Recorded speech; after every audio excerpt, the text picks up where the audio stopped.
Hello and welcome back to Highway to Hoover, a production of SEC Extra over at D1Baseball.com. I'm your host, Joe Healy, joined today by Adam Cole of the Montgomery Advertiser. We're going to talk Auburn baseball, and what a time to be talking Auburn baseball. My goodness, coming off of a sweep of LSU. They've got a big one this weekend against Texas. The road in the SEC really doesn't get any easier, so we've got a lot to talk about there. Before we get to any of that with Adam, though, I have to remind you that this episode of Highway to Hoover and every episode of Highway to Hoover is brought to you by Academy Sports and Outdoors. Get ready for a new season of fishing fun with Academy Sports and Outdoors and reel in the best gear at low prices every day. Plus, Academy offers easy ways to shop and save time, like free 1-hour in-store or curbside pickup on academy.com orders. First off, Adam, I appreciate you joining us, and congratulations on making it past kind of the crossover season. I know with Auburn men's basketball going as deep as they did, that had to have been a very, very busy time for you. So congrats on making it through that, and thanks again for joining us.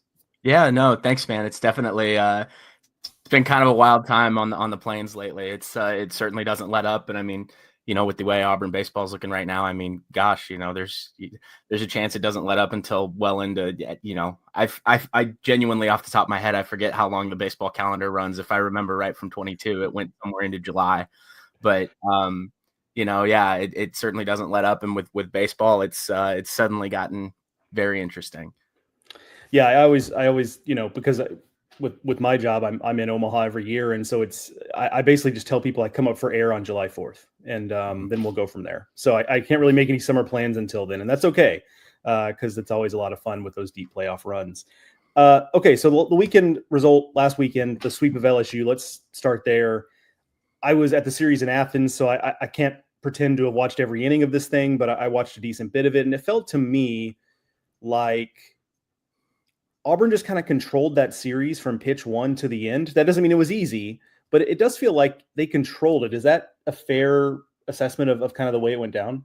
I think that's a pretty apt way to put it. I think the offense did what it needed to do. We all kind of talked about it Sunday. You figure in any series, by the time you get to the end, you might see a lot of runs posted on the last day. And I mean, that couldn't have been further from the case on Sunday. And I don't even know that you necessarily had a perfect outing from your pitching staff on Sunday. Andreas Alvarez looked pretty decent on the front end. If I'm right, he didn't give up a run in, I think it was 4 or 5 innings, but you had a little bit of shake from the bullpen, which I think also happened. I think it was night one, at least in one of the other games this weekend. But, it was very much a case of like, I think Auburn just did what it needed to do. And I think, I'll say this too. I say this as somebody who doesn't watch a lot of LSU, but just from what some of the LSU writers in the box were talking about, LSU did look, especially by the end, kind of defeated. It looked like a bit of an off weekend from them. So I think you kind of had a bit of a perfect storm, so to speak. But I think there's a lot of promise in what Auburn saw. I think there's still plenty of room for improvement. But it's not shocking that when you get another Sam Dutton, like typical Sam Dutton outing, paired with what's been Cade Fisher's best performance of the year, that like you win a series and sweep it. I'm not necessarily shocked that that's the outcome Auburn got, because I think that's what Auburn hoped for when it got those 2 guys out of the portal this offseason. But I think it was just sort of a blend of everything coming together in the right way for Auburn. And now suddenly you have this weekend where you're consensus top 10 team in the country all of a sudden, because you managed to sweep LSU, which, as you and I both talked about, like, it hasn't happened in 37 years. Last time that happened, Ronald Reagan was president and Frank Thomas was on the team. And there's been a lot of life lived since the last time that happened. So we'll see what it all kind of shakes out to moving forward. It doesn't really get any easier for Auburn, but that's, as we know, that's kind of the way the SEC goes. But yeah, very much a perfect storm, so to speak, this past weekend at Plainsman Park. Yeah, I do want to talk about some of those individual pitching performances here in just a second. But my last thing, big picture on after that series win, is for you, did what they accomplish against LSU adjust your expectation of this team's ceiling at all? In a way, I think it, I don't know that it adjusted the expectation. I think it more so fulfilled the potential. I think, you could see it in fall ball that this team had all the pieces. It was just a matter of, would they click and would they fit together? And I think, especially, on the lineup card and on the offensive end, I think they've had that. Ike Irish has really bounced back from kind of I don't even know that it was necessarily a cold spell. He just caught fire. And Cooper McMurray's looked pretty decent, and as advertised in the freshman. All three of them have looked great. Bub Terrell, Chris Rembert, and Chase Freilich. And so I think you've had a lot of pieces really connect in the way that you want them to there. And I think the potential filling side of it really comes out of what the pitching staff did. This was a team that I thought if they clicked and hit on all cylinders was definitely, you're talking about hosting a regional. I don't know that you were talking about being a top 8 seed necessarily. So maybe it did raise the ceiling a little bit, because I do think that's on the table now. But I definitely think it was a weekend more so for fulfilling the potential that was there, as opposed to that ceiling raised. I guess in the grand scheme, talking about it out loud, it did raise it a little bit, but I think it was more so just kind of about filling the potential, so to speak. I think this is a top 16 seed, and if things keep going the way that they are, I think they'll very much be that by the season's end. Do you have a feel for it? Because I'm sure you guys in the local beat have talked to Butch and Sam about it a decent bit, but have a feel for what Sam Dutton has unlocked this season? Is it just a matter of opportunity that he didn't necessarily have at LSU that Auburn has provided? Tell me a little bit about that. I think it was really interesting to go over that this weekend with, some LSU perspective in the box, because I think you go from a place like LSU that is LSU and is deep every year. And I think last year he was kind of a bullpen guy. And from what I had heard, the expectation was he could be a weekend guy this year at LSU, but that was far from guaranteed. He would have to do a lot to really make that happen. And I think when they got him this year, I don't know that it was expressly said or thought out loud that it's okay, this is definitely a guy that we're projecting as a weekend piece for us. I think you had Cade Fisher in theory as your Friday guy. One of these freshmen, whether it was Christian Chatterton, who had another pretty decent night against Jacksonville State last night, or Andreas Alvarez, Connor Gatwood, whenever he eventually came back. And then Cam Tilley was a guy that got talked about a lot as a possible starter. Dylan Watts looked really great in the fall, and he's traditionally been a back end guy, but that seemed to be on the table. And I think for Sam, it has just been a matter of, I think a change of scenery. I really think that has helped him a lot, because Auburn, this is a ball club that exceeds, I think, expectations, at least in recent history, pretty well, but it's not an LSU. There's not that same level of pressure. And I say this maybe a little more speculatively, but I get the impression that the change of scenery has really helped a lot. And I think it's just been a matter of, things coming together in all the right ways, and him sort of taking on this philosophy of a Butch Thompson staff, and this concept of, we're looking for guys who attack, and we're looking at strike percentage. And he's been that guy since the start of the offseason. He's attacked the strike zone. And that's really, he's not one for a ton of words, but that's a lot of what he talked about on Friday was, it's all about the approach. It's all about making sure that I'm attacking the strike zone and mixing up my pitches all right. And I think he's unlocked a lot just based on the change of scenery alone.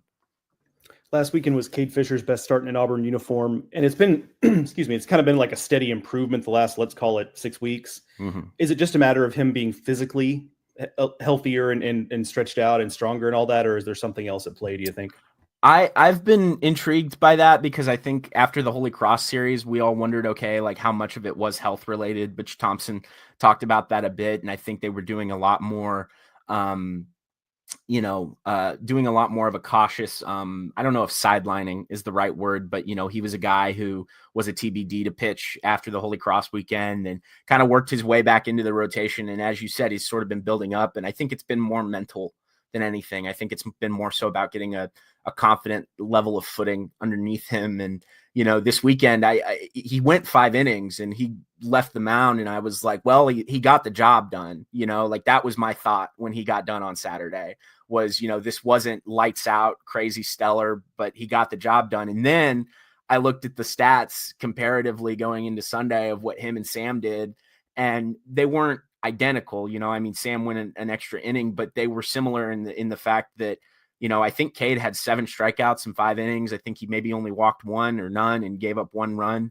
But it was an objectively good, if not great outing. And I think it's one that, I think at this point you're talking about the confidence that weekend built for this team, whether it's as a team or individual guys. And I think that he's probably the best example of what Auburn wanted out of that weekend, which was, performance that should give you a ton of confidence moving forward. And, I think they're hoping that he can really build on that and become the guy that, they got him to be, and he may not be the headlining Friday night guy now with what Sam Dutton's been doing, but if you can get something comparable to that on Saturday, I think that's vital. I think that's huge. And so I think a lot of it has really been more so the mental side than the physical side. But after this weekend, I mean, he's a guy who it'll be tough to do in Austin. It'll be tough to recreate that and replicate that on the road. But if he can do something similar, I think you're talking about the makings of a pitching staff that you want to get you to Omaha. And, you look at what Auburn had the last time.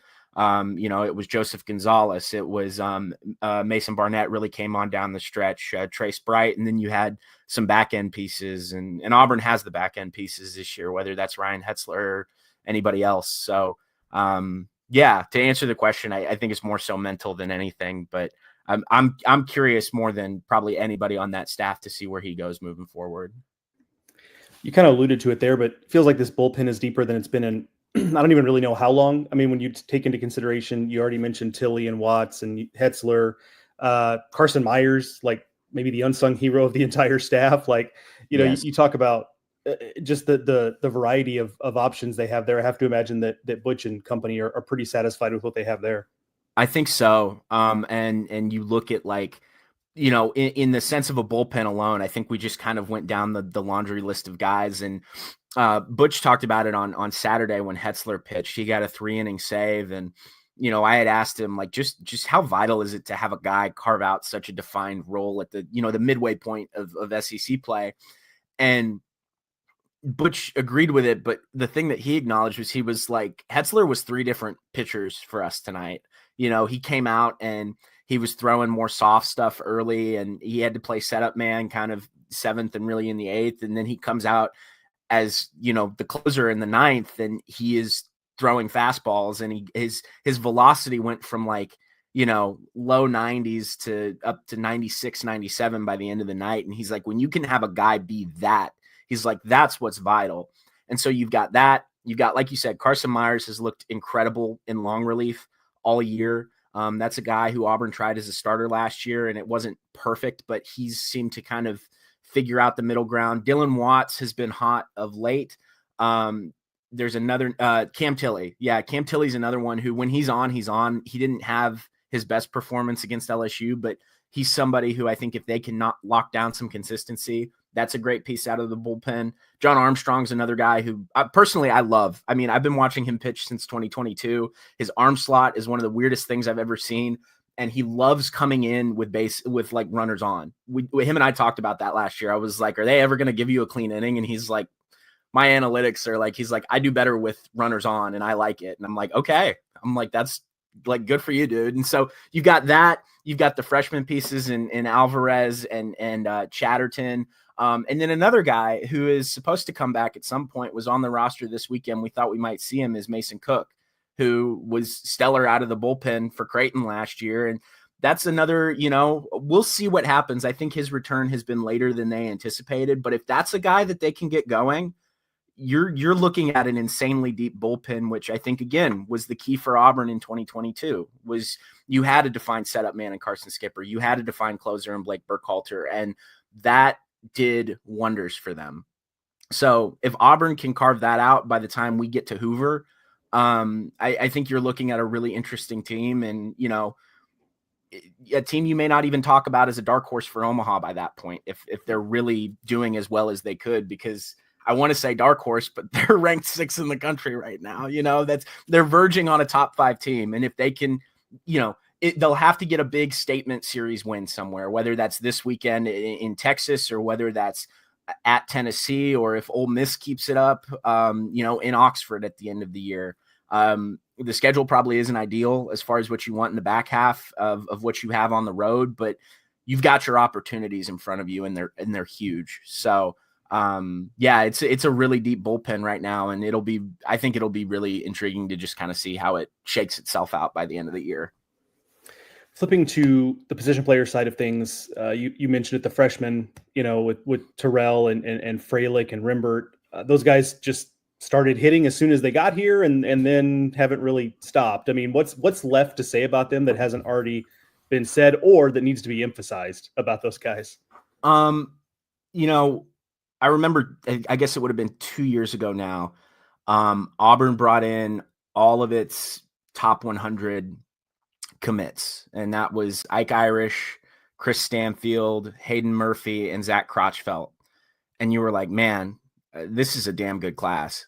And 2 years later, Auburn brings in every freshman. And I think there were 2 top 100 guys. And I think that was Chatterton and Gatwood. But Butch had talked about it. And he was like, I have never in all my years seen an entire freshman class make it to campus. And they had, I think it was 4 guys get drafted. And it was Terrell, Rembert, Freilich, and then if I'm right, Addison Klepsch. You get to the fall and, you're watching them do live period. You're watching them do live BP and you see a guy step in and you see the number. You have no clue who it is. You're like, where did this guy transfer in from? And then you look at the roster and it's like, oh no, that was a kid who got drafted by the Padres in the 16th round. And it's Chase Freilich. And he's 6'2", 6'3", and he looks the part of an SEC player. And I think that, to me, was when I was kind of like, okay, Auburn really might have something here because these guys have looked SEC ready since the fall. Chris Rembert is a guy who probably isn't going to see much of the field in the most literal sense. I mean, he's in the lineup pretty much every day. He DH'd for three games against LSU, but he looked great in the middle infield. Chase Freilich has risen above expectations and been a very dependable catcher as a freshman. And Bub Terrell's glove, I don't know what juju is going on with that thing right now, but he made another crazy play, I think in left last night, swiping a home run ball. And I think it was the second game of the weekend against LSU. He had 3 different plays where he was either running into a wall, diving to make a catch. Just these, these Sports Center top 10 highlight reel plays. Like these guys they're not just hitting. They're rising to the expectation that was given to them, and they're fulfilling it healthily. And I think that has just been super, super impressive to watch. When you're able to get that kind of production on top of the transfer class you have. Lucas Steele's a guy, hit a go-ahead home run for them last night. He, caught at Samford last year, was expected to be a DH guy. He wasn't in the lineup all weekend against LSU, but you still have that guy. He was somebody who got hot at the right time early in SEC play. But again, you have so many pieces that you're not able to put him in the lineup every day, but he's still able to be there for you in a midweek game last night where you need a run. So those guys have risen to the expectation. And I think by way of that, Auburn is dealing with, like with the pitching staff, a lot of pieces that they can really put into that lineup. And, interestingly enough, as rare as it is, 3 of them are freshmen. So they've just really risen to that expectation, and it's been really impressive to watch. This is more of a comment for me. I'm going to editorialize a little bit, but maybe you'll have something to add at the end of it. But I really hope Auburn fans appreciate what they've had in Cooper McMurray. There's been some injury stuff, over the years with him, little things here and there, nothing like catastrophic, but for the most part, when he's been on the field, he's been productive, and he doesn't have the prospect pedigree of Ike Irish. He doesn't have the same thing with these freshmen. Like, he's just a really good college player, but man, is he a really good college player. Yes. When Auburn was done in 22, obviously Sonny DiChiaro was done too. And I think everybody was like, man, you can't replace that.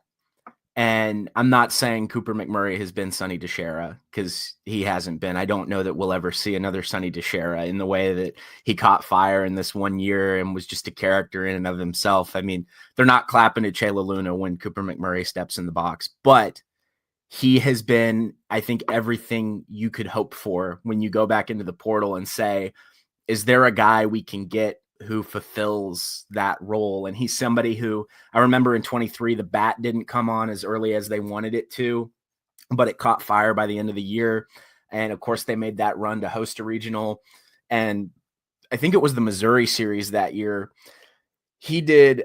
It's still two of the weirdest things I've ever seen from an individual player at the plate have happened while covering Auburn. And the first one I will explain in a second, because I think we all remember it. But the second one was Cooper. And he hit, I think it was in the same game, 2 home runs off of opposite foul poles. But he's a guy who, he has hit in the way that they have needed him to. And he lost like 30 or 40 pounds this offseason. And he's looked very fluid in the field this year. The other thing that I've seen that I don't know if we all remember this from the 2022 regional, but Auburn blew out Southeastern Louisiana. And in one inning, Cole Foster hit a home run from both sides of the plate. I'm pretty sure that was the first time or one of the few times in recorded baseball history that's ever happened. So Cooper McMurray needs to get on that and figure out how he can top that. But you're very right. Like, Cooper McMurray has been steady, dependable, and I think he's been that way in the clubhouse too, which is, I know this is insanely cliche, but that's a really big part of a good Butch Thompson team is a player-led locker room. I think they struggled with that last year, and we saw what happened last year. And he's been that for them. And I think he's very much been that this year. And he's somebody who he's not going to grab the headlines in the way an Ike Irish does, or a Cade Fisher does, or a Sam Dutton has of late. But I think by the time his career wraps up at the end of this year, I think Auburn fans will very much be realizing that, they had a really, really, really good one in Cooper McMurray. Before I get to my last couple of questions here for Adam Cole, real quick word for our sponsor, Tecovas Boots. Whether it's the leather in your glove or your tailgating chairs, baseball people know that quality matters. That's why we love Tecovas Boots. Born in Texas, just like yours truly, handcrafted with over 200 meticulous steps and comfortable from day one. They're perfect for wherever the college baseball season takes you. From road trips to rivalry games, post-game celebrations, or just everyday wear, Tecovas Boots are made to go the distance. Find your perfect pair at Tecovas.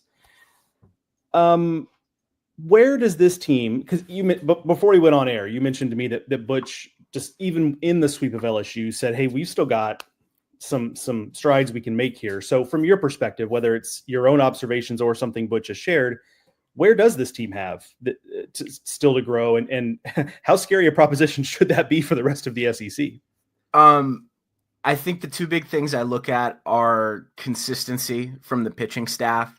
I think you could look at the example of Cade Fisher, who hasn't been perfect up to this point. That's a guy who, if he can be a lot more steady and reliable in that rotation moving forward, I think you're talking about bad news bears for the rest of the league. I think the bullpen as a whole, Cam Tilley was a guy who we have seen looks really good. This offseason, the movement that he had on his breaking pitches, he looked like a different pitcher. And I think he probably had the worst outing out of the bullpen against LSU over the weekend, but I think it's consistency, finding consistency for these guys. Andreas Alvarez is another one. He got kind of banged up by Alabama. Auburn still won that game, but he's a guy who, if you can get him to form where he's your Sunday guy, that would be a really big piece. And the really interesting thing to me that I've kind of been looking at with Auburn all through the year, in a lot of regards, they're a top 5 hitting team in the SEC. Batting average, I think they're right up there. They are far and away. They do not strike out. And they're like bottom. I think they have like the 4th fewest walks in the conference, or maybe the 6th. I was looking at it heading into Sunday, and Auburn, I think, had 95 fewer strikeouts than the team Missouri that strikes out the most in the conference. I don't know. I can bash on Missouri. I went there, right? They're incredibly disciplined at the plate, and I think that has paid off for them in loads of ways. They aren't slugging like the best offenses in the SEC.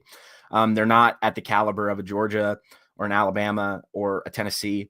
And I think that is a dynamic that, I know nobody steps up to the plate thinking I need to mash this ball and hit dingers. That's not a very mature approach at the plate.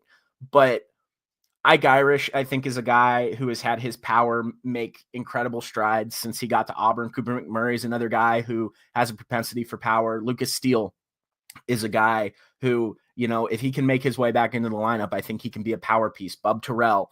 I think that was sort of the element that really rode him to, a draft stock where he was a top 100 guy in some sites' eyes this year as far as prospects go. I think Chase Fralick, his MO at the plate is being one of these super patient guys. I think he drew like 30 walks in fall ball and struck out maybe 3 times. He has an incredible eye, but I think with the way that he projects, he's somebody who you want the power to come on a little bit. And Auburn has seen that. I think in 2023, they had some guys come on in that way late where they were slugging a lot more. So I think if Auburn can find a lot more consistency, especially out of the bullpen, to where any of the guys that you turn to, you're feeling all right. And that's maybe a little unrealistic, but if you can have a couple more guys who it's like, okay, we need long relief and it's Carson Myers every time, you need a closer and it's Ryan Hetzler every time. And if you can reach the point where you've got a few guys going on a tear as far as getting the ball out of the yard or getting extra base hits and really kind of bringing those slugging numbers up, I think that's when we talk about this team as like a very likely Omaha candidate. And like I said earlier, I mean, they have their opportunities down the stretch. You head to Texas this weekend, you come home and you host Mississippi State, you head to Tennessee, you come back home and you host South Carolina, and then you head to Oxford and you play Ole Miss.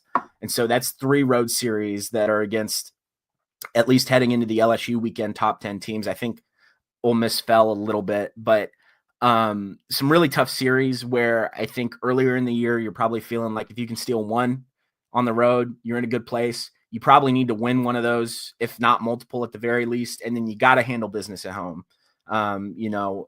Especially against like a South Carolina. I think, after what Mississippi State did against Alabama, I think they're kind of trending up a little bit, but that's a series you have to win.